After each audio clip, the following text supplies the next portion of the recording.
কয়েক মাস আগে আসন্ন জাতীয় সংসদ নির্বাচন ইস্যুতে রাজনৈতিক দলগুলো পরস্পর বাগযুদ্ধে জড়ায়। অন্তর্বর্তী সরকার রাজনৈতিক নেতাদের সংযম থাকার আহ্বান জানালেও তাতে সাড়া না দিয়ে চলতে থাকে কথা লড়াই। এমতো অবস্থায় হঠাৎই পদত্যাগের বার্তা দেন সরকারের প্রধান ডক্টর মোহাম্মদ ইউনূস। এরপরে উত্তেজনা ছড়িয়ে পড়ে রাজনৈতিক অঙ্গনে। পরবর্তীতে বিভিন্ন রাজনৈতিক দলের শীর্ষ নেতাদের সঙ্গে সাক্ষাৎ করে নিজের অবস্থান স্পষ্ট করেন প্রধান উপদেষ্টা।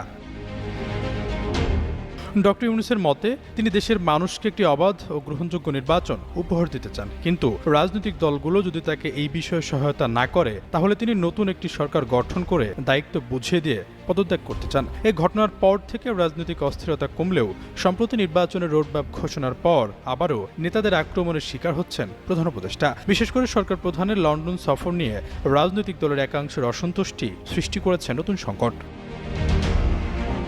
এদিকে শনিবার সাংবাদিকদের সাথে আলাপকালে প্রধান নির্বাচন কমিশনার